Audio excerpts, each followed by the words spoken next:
Hey Vinyl community, hey New Wavers, it's Shad with Vinyl New Wave. I'm coming to you this week with a video about DJ Remix Service records. As a young man, I was a DJ. I've mentioned this before. I did a lot of mobile stuff and then moved into a smaller club here in the area. And as such, I was able to buy records from these remix services. And I wanted to show some to you because there's some really cool stuff. I'm planning on spreading this out over probably 4 videos, maybe 5. Because I just want to show you, I kind of want to show you all of them. Because there's some really cool stuff here. I'm going to start out, the first 3 videos are going to be about a remix service called Razormaid Records. There are the majority of the remix service records that I own are from these guys, and for good reason. They were great. They did great remixes. They were really good at their job and really good high quality. So that's why. And they did the songs that I was looking for to play in the club. So who is Razormaid Records? Well, Razormaid was founded by these 2 guys, Joseph Watt and Art Marg. They met in a record store in San Francisco in the mid-'80s, and they got talking about, all the different remixes and things that were going on, and they just didn't like them. And so Joseph thought, hey, I should try that. And he convinced Art to help him buy an editing station. So the reason and where the name Razormaid comes from is from this editing station. Back in the day, you would get he would record from the original release, the vinyl of the person, of the artist. He would record that onto a big reel-to-reel tape, and he would possibly even make several copies of that. And then as he was playing through when he got to a spot where he wanted to make an edit, they would stop it and he would slice that tape with a razor blade. And so that's where the name Razormaid came up from, was from that editing razor blade and the editing. And when he made a cut, he would have all these snippets of tape, and he would rearrange them and reorganize them and put them into the way he wanted. He started out doing that and made a couple different edits, a Bronski Beat 1 and can't remember the other one off the top of my head. But he sent them off to a couple of the existing DJ remix services at the time, and they kind of just blew him off. So he talked to his friend Art and said, hey, let's just make our own. Let's make our own remix service. So they invested the money, in the tools that they needed to do it, and started making all these remixes. And what they did was, instead of just making these re-edits and releasing them, they would actually go to the record companies and the artists and ask for permission. And in those days, that was kind of not the case. Usually through these remix services, they would just do them and send them out. But Razormaid decided that they wanted to do them on the level, so they would send out requests to all of the different record companies and artists and ask permission to be able to do remixes of their songs. In fact, and usually our record company would be like, why are you asking? No remix service ever asks us. We have to go, chase them down. But in doing that, they kind of gained favor. In fact, one of the they're telling a story on where they were talking to Trevor Horn about, I think, some remixes for either Frankie Goes to Hollywood or Propaganda, and Trevor Horn never returned their calls. He just was kind of ignoring them, and then finally they got a hold of him, and he's just like, well, why are you asking, first of all? And he's like, and why did you remix it this way? And they kind of explained why they had edited things the way. He's like, oh, I wish I'd thought of that. So they got to where they got to be in favor with all of the record companies and the producers and stuff, and it got to the point where the record companies would send them the masters, a copy of the masters, and say, hey, will you do a remix of this song for us? And sometimes those remixes would appear on official releases, like Depeche Mode has 1 or 2 12-inches that have a Joseph Watt remix on it.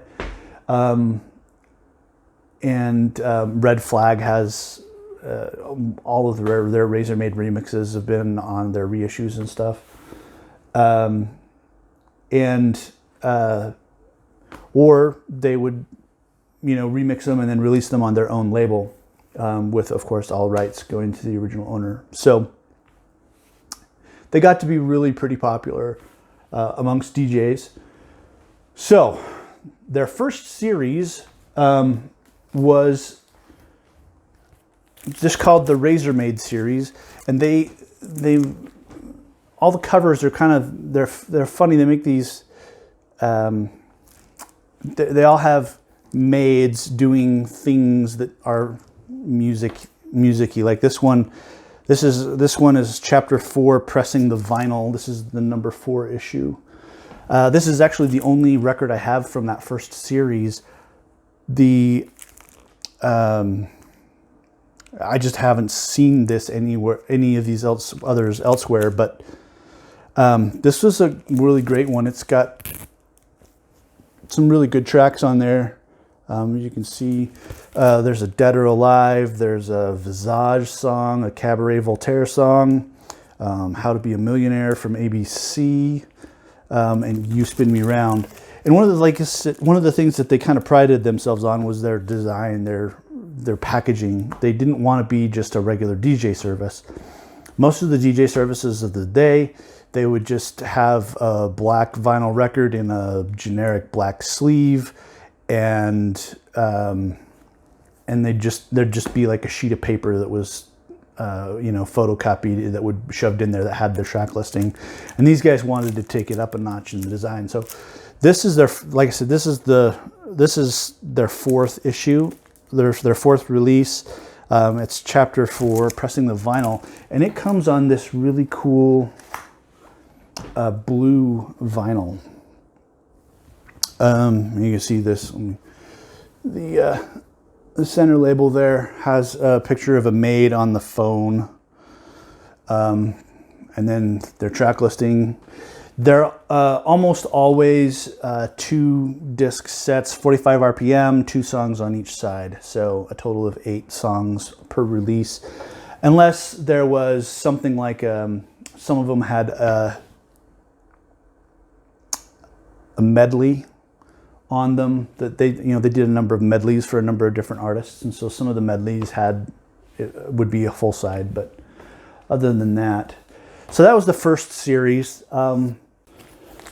So this is what's called the die cut series, and if you look, you can see the purple cover, outer cover, and then it's die cut here with a whole bunch of circles and ovals and things, and the turquoise and the gray that you see underneath is part of the inner sleeve on the record, and then also on the back you can see the track listing here, and it has the BPMs and what side of the record it's on, and the issue, and a couple other things. Those are all printed on the inner sleeve, and then they're visible through the die cut. One other thing that's kind of cool about this, if you look at the design, these are all numbered in the series with a letter from the name Razormaid and then a number. So it would start it out with R1 and then A2, Z3, O4, R5, etc. And as you can see, the on every issue, the letter would be colored differently in the cutouts. So this issue is D19, and you can see there's a D made here out of the turquoise dots. Another interesting little factoid in the design here is that you see on the spine here, there are die cuts. And if you look, this one here next to the bottom is white.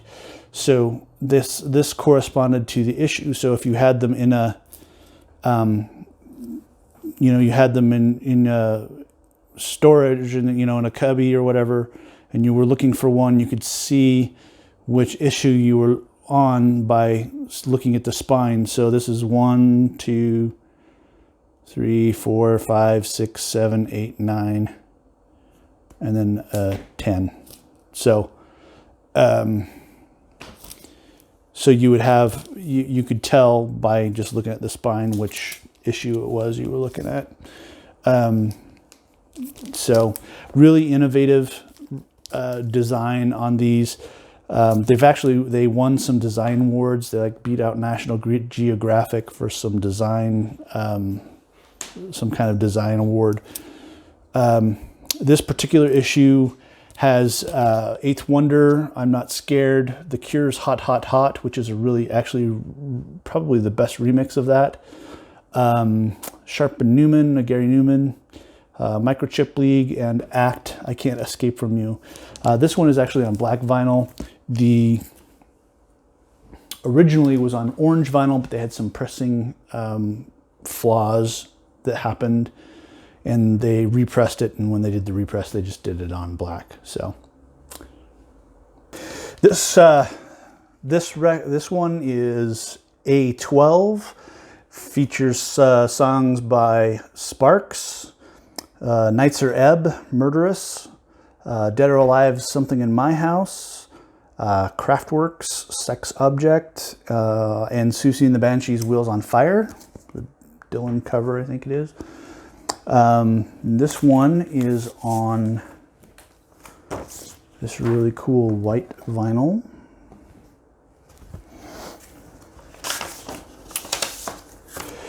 This next one is Z13. This one I got on the used market, aftermarket. It's really beat up. The inner sleeves are pounded, and the spines the die cuts are all trashed and stuff. This one's got Dead or Alive's Hooked on Love. It has Succession on it. Psych. The rest of them are just European dance stuff.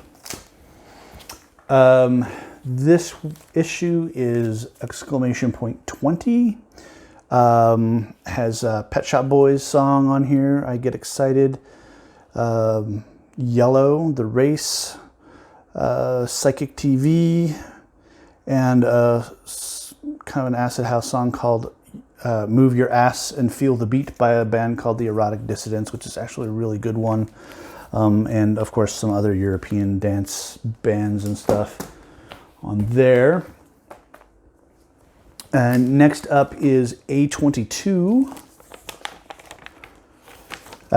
which I don't have the outer sleeve for this one. This is another one I picked up out of a record store bin that nobody knew what it was. But this has Setu Javu's Situations, By God 20, Body on Body, and Ofra Haza, Galbi. If you're not familiar with Ofra Haza, she's an Israeli singer, and is actually really quite good. I might do a video on her at some point.